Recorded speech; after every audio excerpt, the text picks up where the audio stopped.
Welcome back to my channel. आज की video हमारी आप देख सकते हैं डिज़ीज़ के ऊपर है। एस्टेट का एग्ज़ाम आने वाला है, तो जितने भी हमारे फिज़िकल एजुकेशन के स्टूडेंट्स हैं उनके लिए ये वीडियो बहुत ही इम्पोर्टेंट है। तो शुरू करते हैं। सबसे पहले बैक्टीरियल डिसीज़ से। देखिए, जो डिजीज़ हैं वो 3 टाइप के होते हैं। पहले होते हैं बैक्टीरियल, जो कि जीवाणु जनित रोग हैं। हिंदी और इंग्लिश दोनों साथ लेके चलेंगे। बैक्टीरियल डिजीज़ होते हैं। दूसरे होते हैं वायरस वाले डिजीज़, जो विषाणु जिन्हें बोलते हैं वायरस डिसीज़। और हमारे तीसरे होते हैं हमारे प्रोटोजोआ डिजीज़ होते हैं। और चौथे होते हैं फंगल डिजीज़, जो फंगस से फैलते हैं। तो हम सबसे पहले शुरू करेंगे बैक्टीरियल डिजीज़ से। आज की वीडियो थोड़ी लंबी रहेगी क्योंकि टॉपिक पूरा करेंगे। सबसे पहले बैक्टीरियल डिजीज़, तो पहला है निमोनिया। इसमें पी साइलेंट होता है, तो ये निमोनिया है, जो कि बैक्टीरियल डिजीज़ है, जीवाणु जनित रोग है।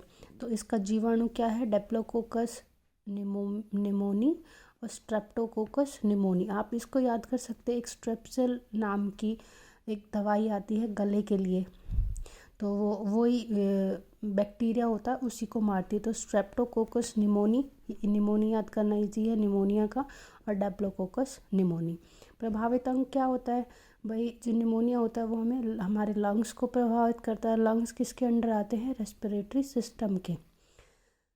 श्वसन तंत्र जिसको बोलते हैं, हिंदी में आप ये खुद से लिख लीजिएगा, श्वसन तंत्र। सेकेंड आता है फूड पॉइजनिंग का दूसरा नाम है बॉटुलिज्म। साइंटिफिक नेम बॉटुलिज्म है। तो इसका जीवाणु बैक्टीरिया कौन सा है? Clostridium botulism. ये क्लोस्ट्रीडियम याद करना है, बॉटुलिज्म इसका नाम ही है। प्रभावित अंग जब फूड पॉइजनिंग किस वजह से होती है? इंटेस्टाइन, पेट में इन्फेक्शन की वजह से। तो जो हमारी इंटेस्टाइन है उसमें इंटेस्टाइन किसके अंडर आते हैं? डाइजेस्टिव सिस्टम के अंदर। तो प्रभावित तंत्र, जो DSSP के एग्ज़ाम है उसमें थोड़े से टफ आ सकते हैं, लेकिन एस्टेट वगैरह में इजी आता है, तो डोंट वरी। ये 3 चीज़ याद करनी सब में बहुत है, इनफ है। टिटनेस में लॉक जॉ कहते हैं, क्योंकि टिटनेस होने के कारण जो हमारा जबड़ा है वो बिल्कुल ही बंद हो जाता है, और बहुत ज़्यादा फैलने के कारण जो शरीर है वो बिल्कुल अकड़ जाता है, धनुष बाण बन जाता है। तो इसका जीवाणु, इसका बैक्टीरिया कौन सा है? Clostridium tetani. ये जो 2 हैं, दोनों में ना क्लोस्ट्रीडियम कॉमन है, और उसके बाद जो बीमारी है वो है। तो इसको याद करना इजी है। Clostridium botulism, clostridium tetani. अच्छा, प्रभावित अंग क्या है? होल बॉडी की टिटनेस फैलने के कारण जो हमारा शरीर है ना, बिल्कुल धनुष बाण की तरह ऊपर की तरफ आकृति हो जाती है उसकी, तो उसको धनुष बाण भी कहते हैं, लॉक जॉ भी कहते हैं। हाँ, और पूरा सिस्टम, नर्वस सिस्टम प्रभावित होता है, उससे पूरी बॉडी प्रभावित होती है। सेकंड, अब 4th पे आ गए। लेप्रोसी इम्पॉर्टेंट है, ये बहुत ज़्यादा आता है यूपी के एग्ज़ाम्स में, DSSB में आता है, एस्टेट सीटेट, जो भी सीटेट तो चलो नहीं है फिज़िकल एजुकेशन के लिए इम्पोर्टेंट। तो लेप्रोसी हैंसेंस डिजीज़ बोलते हैं इसको। इसका जो बैक्टीरिया है, जीवाणु है, माइक्रोबैक्टीरियम लैप्री। जो प्रभावित अंग है peripheral nervous system plus skin है। नर्वस सिस्टम और स्किन दोनों को प्रभावित करता है। प्रभावित तंत्र भी नर्वस सिस्टम है। नाउ आते हैं टाइफॉइड फीवर है, एंट्रिक फीवर भी जिसे बोलते हैं, जिसका जीवाणु आ गया सैल्मोनेला टाइफी। टाइफाइड में स्मॉल इंटेस्टाइन जो कि प्रभावित अंग है, और इंटेस्टाइन आता है डाइजेस्टिव सिस्टम के अंदर। एक और याद रखने की चीज़ है, इसमें टैब वैक्सीन का इस्तेमाल होता है टाइफाइड के लिए। टैब वैक्सीन ज़्यादा टफ नहीं है, टैब याद करना।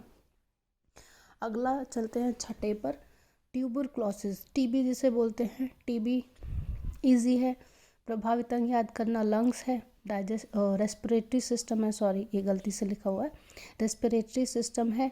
अब इसका जो जीवाणु है माइक्रोबैक्टीरियम ट्यूबरक्लोसिस। अब गौर से देखिए, ट्यूबरक्लोसिस का और जो हमारा लेप्रोसी का माइक्रोबैक्टीरियम दोनों में सेम है, माइक्रोबैक्टीरियम लेप्री और माइक्रोबैक्टीरियम ट्यूबरक्लोसिस।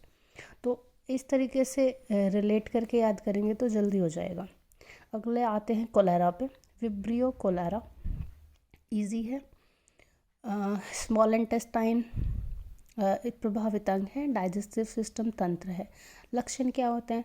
उल्टी दस्त, जो बच्चे को लग जाती, ज़्यादातर बच्चों में होता है कोलेरा, उल्टी दस्त लग जाना, हैजा को जिसे बोलते हैं। नाउ डिप्थेरिया, डिप्थेरिया है कॉर्नी बैक्टीरियम डिप्थेरिया, इसका जीवाणु है। प्रभावित अंग है श्वास नली, ज़्यादातर बच्चों में होता है। प्रभावित तंत्र है श्वसन तंत्र, रेस्पिरेटरी सिस्टम। यहाँ 3 है, एक तो निमोनिया है रेस्पिरेटरी सिस्टम से रिलेटेड, अगला आ जाता है डिप्थेरिया, और एंड में एक फंगल डिजीज़ आता है जिसको अस्थमा है, वो बाद में पढ़ेंगे। ये तीनों ही श्वसन तंत्र के जो हैं बीमारियां हैं, डिसीज़ हैं। अब सबसे ज़्यादा खतरा डिप्थेरिया में बच्चों को होता है, इसके लिए टेस्ट होता है शिक टेस्ट। अगला आते हैं पर्ट्यूसिस, वूपिंग कफ, काली खांसी। काली खांसी के लिए बॉर्डेटेला पर्ट्यूसिस जीवाणु कारक है इसका, और ये भी है श्वसन नली श्वसन तंत्र का बीमारी है, मतलब ये रेस्पिरेटरी सिस्टम की बीमारी है। ठीक है, तो 4 हो गई रेस्पिरेटरी सिस्टम की, निमोनिया हो गई, डिप्थेरिया हो गया, पर्ट्यूसिस हो गया जो कि काली खांसी है, और एंड में अस्थमा आएगा, उसे आगे पढ़ेंगे। अभी हम सारे ही बैक्टीरियल डिसीज़ पढ़ रहे हैं। तो प्लेग नेक्स्ट आता है। प्लेग चूहों के माध्यम से आता है, चूहों में सबसे पहले ये बीमारी आई थी, तो उनसे ही फिर इंसानों में आ गई। प्लेग फैला था बहुत साल पहले 1919 में। तो इसका जो जीवाणु है यर्सीनिया पेस्टिस, यर्सीनिया पेस्टिस, ये याद करना इम्पोर्टेंट है क्योंकि इसका जीवाणु जो है औरों से अलग है। इसका जो बीमारी का नाम है वो इसके जीवाणु के अंदर नहीं आ रहा है। आप ज़्यादातर देखेंगे सब में उनका नाम है, इसमें नहीं है, तो इससे थोड़ा सा महत्व दें। इसका प्रभावित अंग है, स्किन होती है, ब्लड है और लंग्स है। अंडरआर्म का क्या मतलब है? अंडरआर्म में ऐसे रेड कलर के गोल गोल दाने चकत्ते जैसे कुछ बन जाते हैं, और वो ब्लड को भी इन्फेक्ट करते हैं, धीरे धीरे ज़्यादा फैलने पर लंग्स को इन्फेक्ट करते हैं। अगला आता है मेनिंजाइटिस।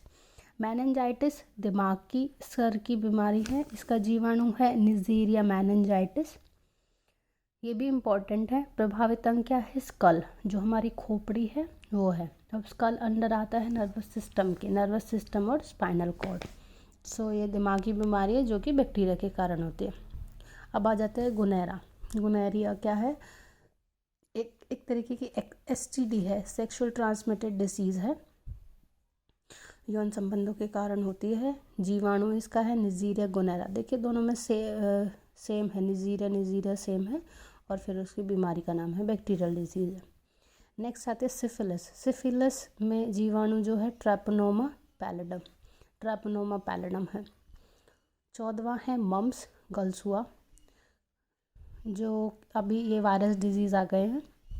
13 हमारे हो गए हमारे बैक्टीरियल डिजीज़ हो गए, 13 बैक्टीरियल डिजीज़ हो गए, जिनमें है, एक बार रिवीजन करते हैं। Pneumonia, Diplococcus pneumoniae, Streptococcus pneumoniae, lungs, respiratory system, food poisoning, botulism, intestinal को अफेक्ट करता है, डाइजेस्टिव सिस्टम को। मेन इनमें याद जीवाणु याद रखने की ज़रूरत है। ये प्रभावित अंग और तंत्र अपने आप, ये कॉमन बीमारियां हैं तो अपने आप पता चल जाता है, इतना कुछ टफ नहीं है।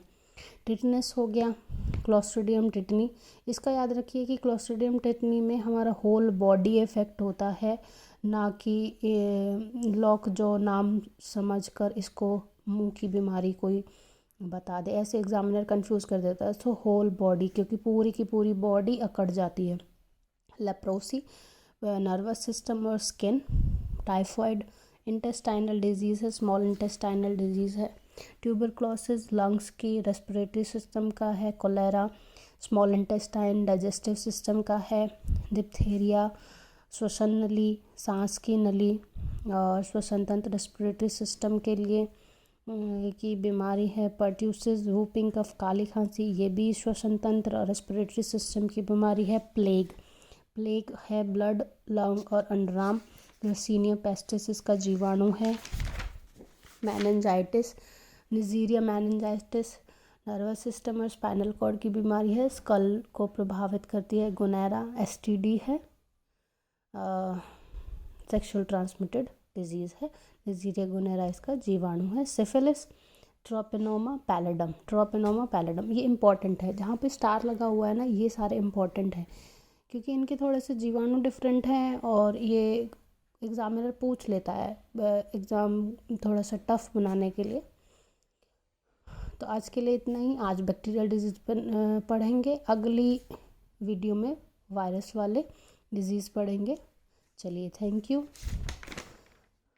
प्लीज़ चैनल को लाइक और सब्सक्राइब करें। Thank you so much. Bye bye.